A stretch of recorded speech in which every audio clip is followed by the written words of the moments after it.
Sir, വിഴിഞ്ഞം രാജ്യാന്തര തുറമുഖം ഇന്ന് രാജ്യത്തിന് പ്രധാനമന്ത്രി സമർപ്പിച്ചു. ഉദ്ഘാടന ചടങ്ങ് മൊത്തം സംഭവ ബഹുലമായിരുന്നു. അതായത് പ്രധാനമന്ത്രി ശശി തരൂരിനെ വിമർശിക്കുന്നു, മന്ത്രിയായ VN വാസവനെ വിമർശിക്കുന്നു, മുഖ്യമന്ത്രി പിണറായി വിജയനെ വിമർശിക്കുന്നു. ഒപ്പം തന്നെ കോൺഗ്രസിൻ്റെ പ്രതിനിധിയായിട്ട് VD സതീശൻ, പ്രതിപക്ഷ നേതാവ്, ഈ ചടങ്ങിൽ പങ്കെടുത്തില്ല, ബോയ്ക്കോട്ട് ചെയ്തു എന്നാണ് മനസ്സിലാക്കുന്നത്. അങ്ങനെ ഒരു ഉദ്ദേശം അവർക്കുണ്ടോ കോൺഗ്രസിന്? അല്ലെങ്കിൽ VD സതീശന്? ഇത് ശങ്കരാചാര്യ ജയന്തി ദിനത്തിലാണ് വിഴിഞ്ഞം തുറമുഖം സമർപ്പിച്ചിരിക്കുന്നത്. അതെ.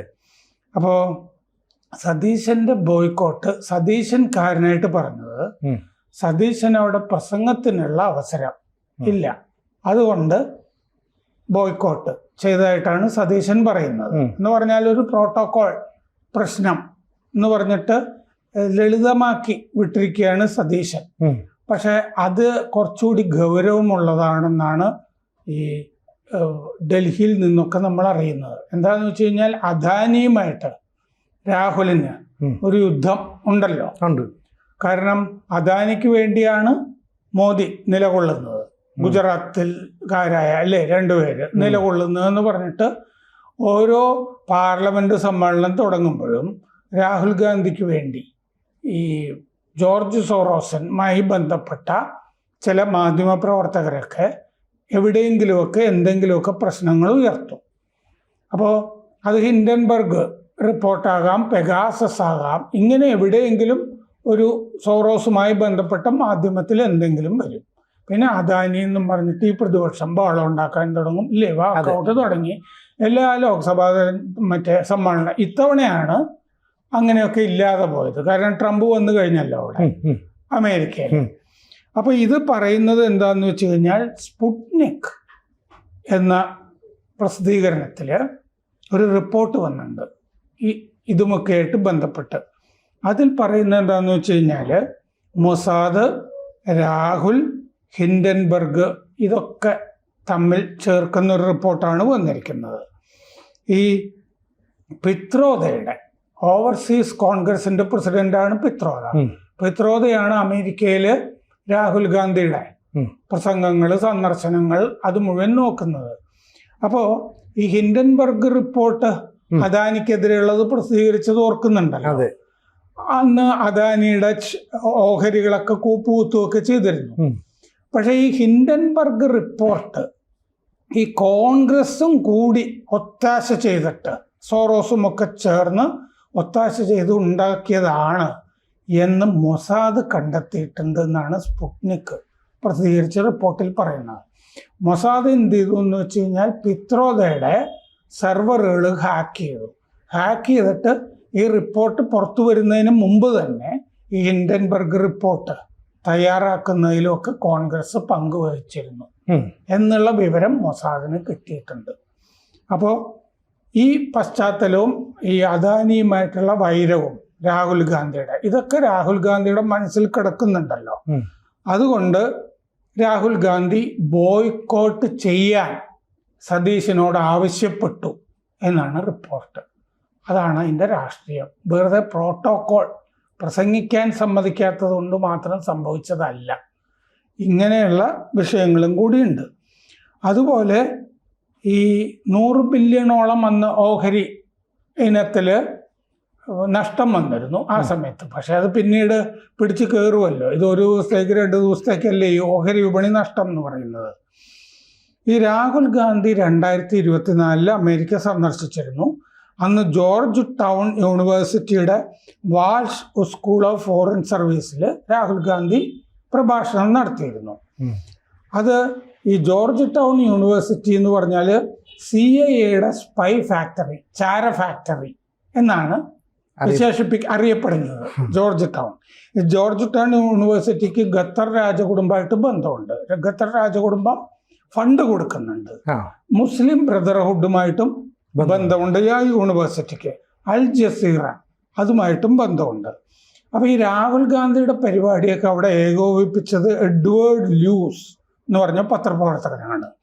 ഇയാൾ ഫിനാൻഷ്യൽ ടൈംസിൽ 2001 മുതൽ 2006 വരെ പ്രവർത്തിച്ചിരുന്ന പത്രപ്രവർത്തകനാണ് എഡ്വേർഡ് ലൂസ്. ഈ എഡ്വേർഡ് ലൂസ് മുമ്പ് ക്ലിൻ്റൻ്റെ കാലത്ത് അവിടുത്തെ ട്രഷറി സെക്രട്ടറി ലോറൻസ് സമ്മേഴ്സിന്റെ സ്പീച്ച് റൈറ്റർ ആയിരുന്നു, പ്രസംഗം എഴുതി കൊടുക്കുന്ന ആള്.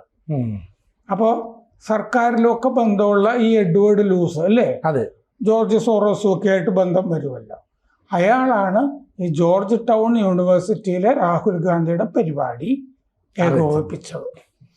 അപ്പോൾ ലൂസും ഈ എഡ്വേർഡ് ലൂസും ഫിനാൻഷ്യൽ ടൈംസും അദാനിക്കെതിരെ റിപ്പോർട്ടുകൾ പ്രസിദ്ധീകരിക്കുമായിരുന്നു. അതാണ് അദാനിയുമായിട്ട് ബന്ധം അവിടെ വീണ്ടും വരുന്നത്. അങ്ങനെ അദാനി വിരുദ്ധനായ ഒരാൾ ആണ്, പത്രപ്രവർത്തകനാണ് രാഹുൽ ഗാന്ധിയുടെ ജോർജ് ടൗൺ യൂണിവേഴ്സിറ്റിയിലെ പ്രഭാഷണം ഏകോപിപ്പിച്ചത്. അപ്പോൾ കോൺഗ്രസ് ഇങ്ങനെ അദാനിയുമായിട്ടുള്ള ശത്രുത, അദാനിക്കെതിരെ ആരോപണങ്ങൾ, ഹിൻഡൻബർഗ് റിപ്പോർട്ട് എന്ന് പറഞ്ഞൊരു വ്യാജ റിപ്പോർട്ട് ഉണ്ടാക്കൽ, ഇതുമായിട്ട് കോൺഗ്രസിനുള്ള ബന്ധം, രാഹുലിനുള്ള ബന്ധം, പിത്രോദയുടെ ബന്ധം, ഇതൊക്കെ വെച്ചിട്ട് അദാനിയുടെ ഒരു ചടങ്ങിൽ നമ്മൾ പങ്കെടുക്കേണ്ടതില്ല എന്ന് രാഹുൽ ഗാന്ധി തിട്ടൂരം ഇറക്കി. അങ്ങനെയാണ് സതീശൻ പങ്കെടുക്കാത്തതെന്നാണ് അതിനെപ്പറ്റിയുള്ള റിപ്പോർട്ട്. സാർ, അതുകൂടാതെ പിന്നീട് പറഞ്ഞതാണ്, അതായത് ഈ VN വാസവൻ എന്ന് പറയുന്ന മന്ത്രി പ്രസംഗിക്കുമ്പോൾ പറയുന്നുണ്ട് ഈ അദാനി എന്ന് പറയുന്നത് നമ്മുടെ ഒരു പാർട്ണറാണെന്ന്. പ്രധാനമന്ത്രി നരേന്ദ്രമോദി പ്രസംഗത്തിൽ ആ വാക്ക് കൃത്യമായിട്ട് ഉപയോഗിച്ചു. കമ്മ്യൂണിസ്റ്റ് മന്ത്രിസഭയിൽ ഒരു മന്ത്രി പറയുന്നു നമ്മുടെ പാർട്ണറാണെന്ന്. ഇതിനെക്കാട്ടിയും വലിയ സംഭവം എന്തുണ്ട്? പിന്നെ പറയുന്നു ശശി തരൂരും അതുപോലെ തന്നെ പിണറായി വിജയനും ഒക്കെ ഇന്ത്യ മുന്നണിയുടെ പില്ലറുകളാണ്. അപ്പോൾ ഇത് കണ്ടിട്ട് ചിലർ ഉറങ്ങാതെ ഉറക്കം നഷ്ടപ്പെടുന്ന അവസ്ഥയുണ്ട്. അപ്പോൾ കൃത്യമായ വിമർശനങ്ങൾ, കുറച്ച് വ്യത്യാസമുണ്ട് ഈ പറഞ്ഞതിൻ്റെ അകത്ത്. മോദി പ്രസംഗിച്ചപ്പോൾ ഈ കണ്ടില്ലേ, മറ്റേ മന്ത്രി തന്നെ അവകാശപ്പെടുന്നു പിന്നെ മറ്റേ അദാനി നമ്മുടെ പാർട്ട്ണറാണെന്ന്. അതും ഒരു കമ്മ്യൂണിസ്റ്റ് ഭരണകൂടത്തിലെ മന്ത്രി. എത്ര മാറിയിരിക്കുന്നു കമ്മ്യൂണിസ്റ്റുകാർ എന്നുള്ളത് ചോദിച്ചു. മറ്റേ കൈ കൊടുത്തിരുന്നു ശശി തരൂരിന്. കുറച്ചു നേരം കൈ കൊടുക്കുമ്പോൾ രാജീവ് ചന്ദ്രശേഖരനോടാണ് കൂടുതൽ സംസാരിച്ചത് മോദി, അടുപ്പമൊക്കെ കാണിച്ചത്. പക്ഷെ പ്രസംഗിക്കുമ്പോൾ പറഞ്ഞത് ഇവിടെ ഇന്ത്യ മുന്നണിയുടെ പില്ലർ എന്ന് പറഞ്ഞത് പിണറായി വിജയനെ പറ്റിയിട്ടാണ്. അദ്ദേഹം രാഷ്ട്രീയം പറയുകയായിരുന്നു. അദ്ദേഹം മുഖ്യമന്ത്രി ഇന്ത്യ മുന്നണിയുടെ പില്ലറാണ്. പക്ഷെ ഇവിടെ ശശി തരൂരും ഇരിക്കുന്നുണ്ട്. അത് പല ആളുകളുടെയും ഉറക്കം നഷ്ടപ്പെടുത്തും. അങ്ങനെ പറഞ്ഞു. ഇത് ഈ ഉറക്കം നഷ്ടപ്പെടുത്തും എന്നുള്ളത് കൊണ്ട് എന്താണ് ഉദ്ദേശിച്ചത് എന്നുള്ളത് CNN ദേശീയ തലത്തിൽ ഒരു ചർച്ച നടത്തി ഇമ്മീഡിയറ്റ് ആയിട്ട്. അപ്പൊ പല ആളുകളും അതിൻ്റെ വ്യാഖ്യാനമായിട്ട് കൊണ്ടുവന്നത് എന്താന്ന് വെച്ച് കഴിഞ്ഞാൽ, ശശി തരൂര് കോൺഗ്രസിന്റെ അകത്തൊരു വിമത ശബ്ദമാണ്. ശശി തരൂരിനെ ആദരിക്കുന്നില്ല, വേണ്ടത്ര ആദരിക്കുന്നില്ല. അദ്ദേഹത്തിന് അറിയിക്കുന്ന പദവികളൊന്നും കോൺഗ്രസ് കൊടുക്കുന്നില്ല ആണല്ലോ. കാരണം അദ്ദേഹം മറ്റേ ഖാർഗെക്കെതിരെ മത്സരിച്ചതാണ് അല്ലേ. അപ്പോൾ ഖാർഗെക്കെതിരെ മത്സരിച്ചത് അത്യാവശ്യം ഭേദപ്പെട്ട വോട്ടുകളൊക്കെ മേടിക്കുകയും ചെയ്തു, വാങ്ങുകയൊക്കെ ചെയ്തിരുന്നതാണ്. അപ്പോൾ മറ്റേ ഈ നെഹ്റു കുടുംബം, ഗാന്ധി കുടുംബം എന്ന് അവകാശപ്പെടുന്ന നെഹ്റു കുടുംബത്തിന്റെ ഒരു രീതി, അതൊരു വംശമാണല്ലോ, ഒരു ഡൈനാസ്റ്റി ആണ്, ഭരണവംശമാണ്. ആ എല്ലാ ഭരണവംശങ്ങളുടെയും രീതി എന്താന്ന് വെച്ച് കഴിഞ്ഞാൽ നമ്മൾ കൂറ് കാണിക്കണം. ഇങ്ങനെയാണ് അത്. അങ്ങനത്തെ ഈ കമ്പനികളുമുണ്ട്, കുടുംബങ്ങൾ നടത്തുന്ന കമ്പനികളിലെ, അവരെപ്പോഴും വലുതായിട്ട് ജോലി ചെയ്യുന്നവരാകണമെന്നൊന്നുമില്ല, കൂറ് കാണിച്ചുകൊണ്ടിരിക്കണം. അത് പരസ്യമായിട്ട് പ്രകടിപ്പിക്കണം അല്ലെ, അവർക്ക് മനസ്സിലാകണം ഇങ്ങനെ കൂറ് കാണിച്ചു.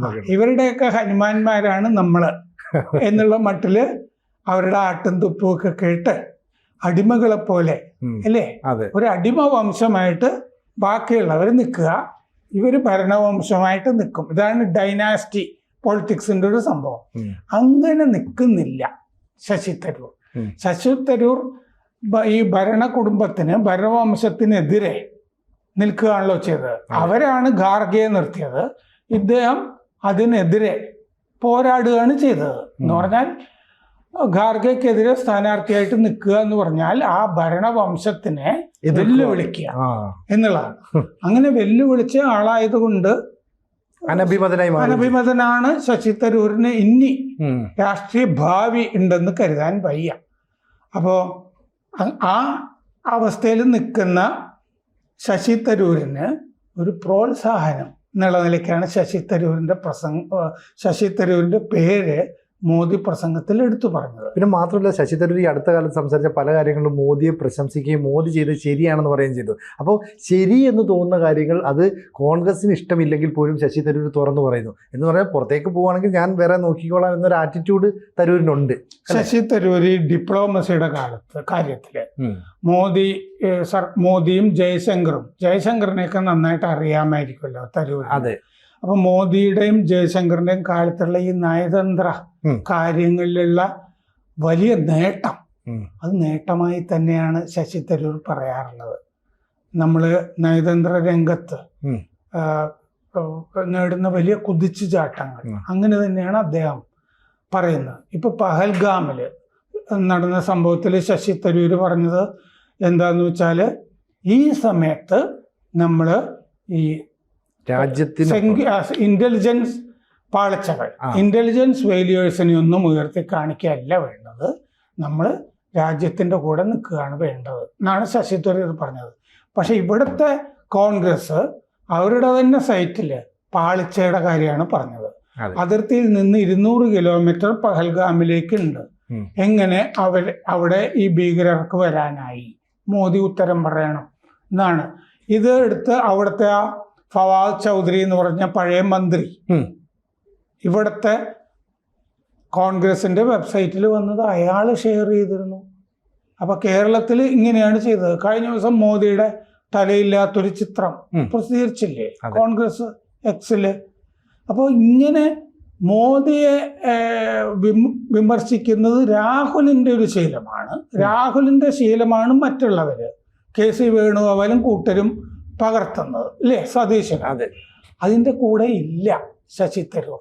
അതുകൊണ്ട് PD സതീശൻ ഇല്ലെങ്കിലും ഇവിടെ ഇതാ ശശി തരൂർ ഇരിക്കുന്നു.